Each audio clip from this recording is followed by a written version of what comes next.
Mesdames et messieurs, bonsoir, ravi de vous retrouver. Il est 22 h sur Télé Djibouti. Le journal, voici les titres.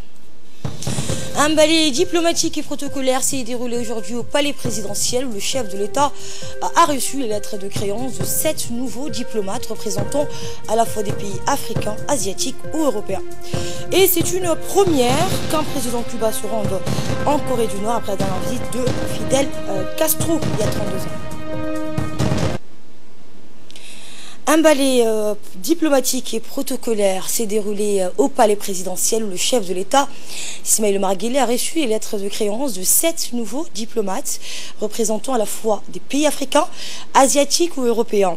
Il a ainsi reçu les nouveaux ambassadeurs de Somalie, du Congo, de Suède, d'Ouganda, de Roumanie, du Sri Lanka et du Ghana. Parmi ces nouveaux diplomates accrédités à Djibouti se trouvent 2 femmes, exception faite de la représentation somalienne. La plupart d'entre eux résident en Éthiopie ou en Égypte. Le chef de l'État a ainsi reçu en premier le nouvel ambassadeur de Somalie, Mohamed Ali Nour Hadji. Il représentera ainsi sur place la République fédérale de Somalie. Étant issus d'un même peuple, Djibouti et la Somalie entretiennent des relations fraternelles, d'amitié et de coopération. Mohamed Ali Nour Hadji, il représentera ainsi sur place la République fédérale de Somalie. Étant issus d'un même peuple, Djibouti et la Somalie entretiennent des relations fraternelles, d'amitié et de coopération. La République de Djibouti œuvre inlassablement pour la restauration de l'État somalien et la renaissance de ses institutions, ce que le nouveau diplomate n'a pas manqué de rappeler.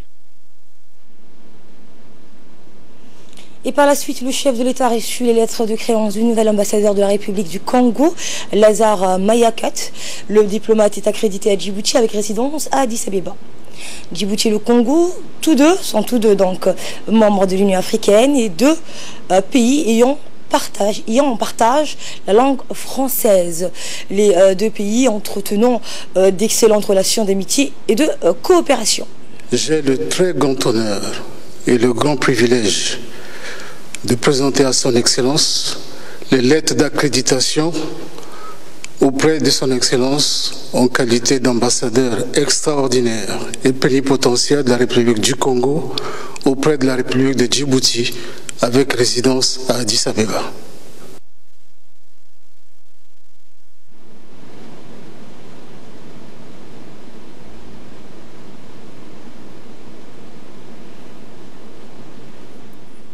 Donc, comme vous le voyez à l'image, c'est le représentant du Congo en République de Djibouti qui a... L'ambassadeur de Suède à Djibouti se nomme Torbjörn Peterson, sa chancellerie se trouvant à Addis Abeba. Autant que Djibouti, la Suède joue un important rôle sur la scène internationale pour la résolution des conflits et le rapprochement des peuples. Le Royaume de Suède est un pays d'Europe du Nord situé dans la péninsule scandinave. Il possède à l'ouest une frontière avec la Norvège et au nord-est une frontière avec la Finlande.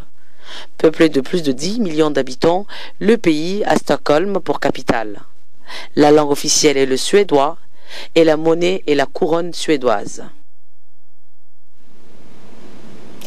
Ce fut ensuite au tour de la nouvelle ambassadrice d'Ouganda, Amuje Otengo Rebecca, de remettre ses lettres de créance au président Guelleh.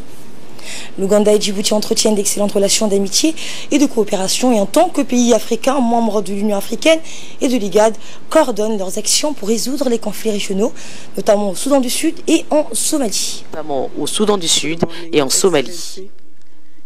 L'Ouganda est un pays d'Afrique de l'Est. Il est aussi considéré comme faisant partie de l'Afrique des Grands Lacs. Il est entouré par la République démocratique du Congo, le Kenya, le Rwanda, le Soudan du Sud et la Tanzanie. Le sud du pays englobe une vaste partie du lac Victoria. L'Ouganda tire son nom de l'ancien royaume de Buganda qui couvrait autrefois les régions les plus au sud, dont la capitale, Kampala. La Roumanie est un État d'Europe du Sud-Est, le 7e pays le plus peuplé de l'Union européenne et le 9e par sa superficie. La géographie du pays s'articule autour des Carpates, du Danube et de la mer Noire. Située en Europe du Sud-Est et en Europe centrale et orientale, la Roumanie a comme pays frontaliers la Hongrie, l'Ukraine, la Moldavie, la Bulgarie et la Suède. Une forte majorité de la population s'identifie comme de langue roumaine à 89% et de tradition chrétienne orthodoxe à 81%. Après une croissance économique rapide au début des années 2000, l'économie roumaine s'est principalement tournée vers les services, la production et l'exportation nette d'automobiles et d'énergie avec des entreprises comme Dacia et Petrom. Le pays est membre de l'OTAN depuis 2004 et de l'Union européenne depuis le 1er janvier 2007. Et le 6e ambassadeur à être introduit auprès du chef de l'État au cours de ce ballet diplomatique étant le nouvel ambassadeur du Sri Lanka, Smut Priyanta. Et enfin, la dernière diplomate, vous le verrez à l'instant, à avoir été introduite auprès du chef de l'État pour lui remettre ses lettres de créance étant l'ambassadrice du Ghana, Madame Ama Adoma Tchoum. Regardez. Le pays possède une diversité religieuse, culturelle et linguistique marquée. Ainsi, le Sri Lanka possède 2 langues officielles reconnues par la constitution du pays à part égale, le singhalais et le tamoul. La première est prédominante dans la plus grande partie du pays, car environ 73,8% des locuteurs sont singhalais pour environ 26,1%. Les principales villes sont Colombo, capitale économique avec 690 000 habitants en 2003, Kandy, mais également Galle. Les villes autour de Colombo sont Deiwala-Montelavina avec 196 000 habitants, Moratuwa avec 110 000 habitants, la ville la plus septentrionale du pays est Jaffna avec 129 000 habitants. La République du Ghana est un État anglophone avec 239 460 km² de l'Afrique occidentale, baigné au sud par le golfe de Guinée dans l'océan Atlantique et entouré par 3 pays francophones, à savoir la Côte d'Ivoire à l'ouest, le Burkina Faso au nord et le Togo à l'est. Le Ghana est membre associé avec Chypre de la francophonie depuis le sommet de Bucarest de 2006. En Roumanie, l'accès au statut de membre associé est réservé à des États et des gouvernements pour lesquels le français est d'un usage habituel et courant et qui partagent les valeurs de la francophonie. Il existe un bureau de l'Alliance française à Accra. Ce pays, de plus de 28 millions d'habitants, est caractérisé comme la plupart des États africains par le pluralisme ethnique et linguistique. En effet, on compte au Ghana plus de 110 ethnies. Le chef de l'État a reçu par ailleurs aujourd'hui le directeur général de l'Organisation arabe pour l'éducation, la culture et les sciences, l'ALESCO, le docteur Saoud Hilal Al-Harbi, séjourne actuellement à Djibouti pour une mission de travail de plusieurs jours. Il a eu une série d'entretiens avec les départements ministériels qui bénéficient d'un soutien du monde arabe de l'UNESCO. Il a été introduit auprès du chef de l'État par le ministre de l'Éducation nationale, Mustafa Mohamed Mahmoud. L'Organisation arabe pour l'éducation, la culture et les sciences est l'une des organisations spécialisées de la Ligue des États arabes. Son siège se trouve à Tunis, en Tunisie. Elle s'occupe principalement de développer les domaines de l'éducation, de la culture et des sciences et de coordonner les actions communes des États arabes.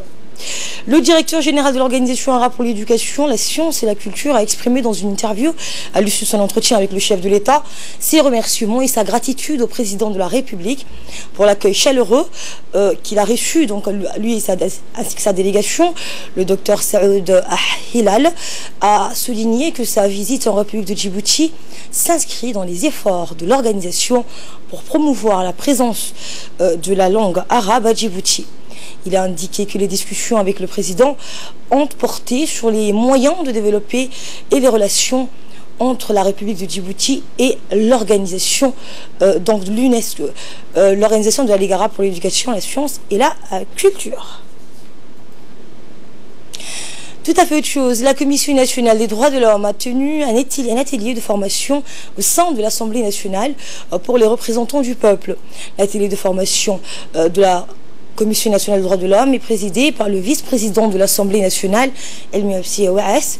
Objectif, consolider des acquis dans le domaine de la promotion des droits de l'homme en abordant notamment les nouveaux défis contemporains que nous devons appréhender à la lumière des textes de loi. Le président de la Commission nationale des droits de l'homme, Suleiman Omar Oudine, a souhaité la bienvenue aux représentants du bureau régional des Nations Unies pour l'Afrique de l'Est, Idrissa Omar Khan, pour le lancement de l'atelier pour les parlementaires. C'est également à présent les parlementaires et la délégation des Nations Unies. Écoutez le président de la Commission nationale des droits de l'homme. Le président de la République, son Excellence, M. Ismaël Omar Guelleh. En avril 2013, Lors du deuxième examen périodique universel, le gouvernement a pris l'engagement devant le Conseil des droits de l'homme à engager une réforme de la CNDH, de la Commission nationale des droits de l'homme. Cette réforme avait pour objectif essentiel de conformer la Commission au principe de Paris qui repose sur 3 piliers importants, à savoir l'indépendance, la pluralité, la transparence. Ainsi, sur proposition du gouvernement, votre auguste Assemblée a adopté la loi numéro 59 AN 14 7e L du 20 juillet 2014 portant organisation et fonctionnement de la Commission nationale des droits de l'homme.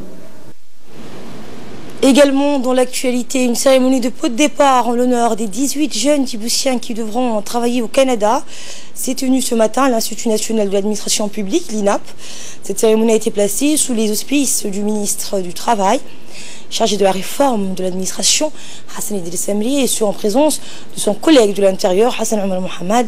Outre les membres du gouvernement, le chef de mission de l'OIM, Madame Lelani Verassami, le directeur de l'INAP et de la NEFIP, y ont également pris part. Donc, ce départ de ces 18 jeunes travailleurs djiboutiens intervient suite à des négociations entre l'OIM et une multinationale canadienne à la recherche d'une main-d'œuvre étrangère. Ce projet s'est concrétisé avec l'envoi du premier contingent des travailleurs vers ce pays. Potentiel. Pour votre information, l'OIM, dans d'autres pays, et moi particulièrement, j'ai mis en place ce genre de projet de migration de travail, migration circulaire. On a envoyé plus de 400-500 travailleurs dans cette multinationale qui s'appelle Olimel. Le ministre de l'Intérieur a de son côté loué les efforts de l'OIM pour cette initiative et a appelé les jeunes à faire preuve de sérieux dans les tâches qui vont être allouées à chacun et chacune d'entre eux. Suivant un extrait de son intervention. Je suis très heureux d'être parmi vous aujourd'hui dans le cadre de l'enseignement officiel de départ des 18 Djiboutiens sélectionnés par l'entreprise agroalimentaire québécoise Olimel dans le cadre d'un projet pilote d'émigration de travail. Ce projet pilote résulte d'un long processus de négociation qui a démarré au mois de novembre 2017 entre le gouvernement de Djibouti et l'entreprise Olimel avec l'appui de l'OIM. Je tiens à préciser que l'OIM a travaillé extensivement avec cette multinationale canadienne depuis 2009 à l'île Maurice, à Madagascar, et a incité l'OIM à recruter à Djibouti. Vous représentez la République de Djibouti. Et prenons la parole à son tour, le ministre du Travail chargé de la réforme de l'administration a salué l'engagement de l'OIM auprès des actions gouvernementales dans la lutte contre le chômage avant de donner un dernier conseil précieux aux jeunes travailleurs djiboutiens. Nous l'écoutons. Je souhaite la bienvenue à tous à ce pot de départ offert à l'honneur des 18 jeunes qui vont quitter Djibouti pour regagner le Canada dans le cadre de la migration de travail organisée avec la société Olimel. J'ai saisi cette occasion pour rendre hommage à l'OIM qui est à l'origine de cette initiative qui concerne au total 53 jeunes. Mes plus vifs remerciements s'adressent également à la société Olimel pour la qualité du travail accompli sur les formalités. Nous ne doutons pas qu'elle offrira à nos jeunes l'accompagnement nécessaire pour faciliter leur accueil et leur insertion au Canada. Il s'agit pour nous de maintenir la coopération qui s'est établie pour pérenniser les opportunités en matière d'emploi. Dans le reste de l'actualité, sous le haut patronage de la secrétaire d'État chargée des affaires sociales, Mme Mouna Ousmane Aden, du ministre du Travail, de l'Emploi et de la Réforme, Hassan Idriss-Samli, et du ministre délégué à la décentralisation, Hamadou Mohamed Ramis, l'Agence djiboutienne de développement social, la DDS, a organisé hier, dans le cadre du projet régional financé par la Banque mondiale, une visite de terrain pour voir l'état d'avancement des travaux du projet au village de Holhol, une localité donc située dans la ville d'Ali Sabi. La délégation a été accueillie par le préfet de la région, Mohamed Wabri, ainsi que les parlementaires. Ils ont, à leur arrivée, donc, ils ont fait une halte au collège dans lequel ils ont pu constater l'ensemble de travaux réalisés dans le cadre de ce projet, notamment la remise de quelques équipements et la construction des salles annexes. Ensuite, la délégation a été accueillie à la sous-préfecture du village de Holhol. Une grande cérémonie a été organisée, ainsi que des chants et des danses folkloriques, des discours à l'issue de l'événement, des moustiquaires et des filets anti-chaleur ont été distribués. La visite dans cette localité de Holhol s'est poursuivie afin de voir de visu donc l'état d'avancement du réseau électrique financé par la Banque mondiale. Le ministre du Travail a souligné que la DDS joue un grand rôle pour l'amélioration aux services sociaux de base, en particulier la santé, l'éducation, l'eau potable, l'appui à la jeunesse et l'assainissement de base, et facilite aussi aux populations vulnérables l'accès aux sources de financement. Et pour sa part, la secrétaire d'État aux affaires sociales, Mme Mouna Ousmane Aden, elle s'est réjouie de participer aux côtés de ses collègues du travail et de la décentralisation sur la mission destinée à constater l'état d'avancement et réalisé dans la mise en œuvre de ce projet. Et enfin, pour clore l'actualité nationale, la Cour des comptes a organisé ce matin une cérémonie de prestation de serment des greffiers et administration civile. Cette cérémonie s'est déroulée à la salle d'audience. Elle a été présidée par la première présidente de la Cour des comptes, Ismaël Mahamoud, en présence du procureur général. La première présidente de la Cour des comptes a déclaré que cette cérémonie de prestation de serment des greffiers et administrateurs civils était synonyme d'un nouvel espoir, d'un nouveau souffle. Ceci traduit, a-t-elle dit, la reprise des activités de la Cour pour s'imposer de nouveau parmi les institutions publiques de notre pays. C'est essentiel de cette reprise de vie, cette redynamisation des activités de la Cour de compte, et aujourd'hui particulièrement les voir prêter serment devant la Cour de compte, auprès de laquelle elles s'engagent à ce qu'elles vont professionnellement, fidèlement et activement remplir ces fonctions, c'est essentiel et c'est encore important pour les missions juridictionnelles. L'actualité à l'étranger à présent. Fardous Hussein, bonsoir. Bonsoir, Simon. Et on va commencer avec cette information. Au Cameroun, au moins 80 collégiens ont été kidnappés à Bamenda, donc c'est au nord-est du pays.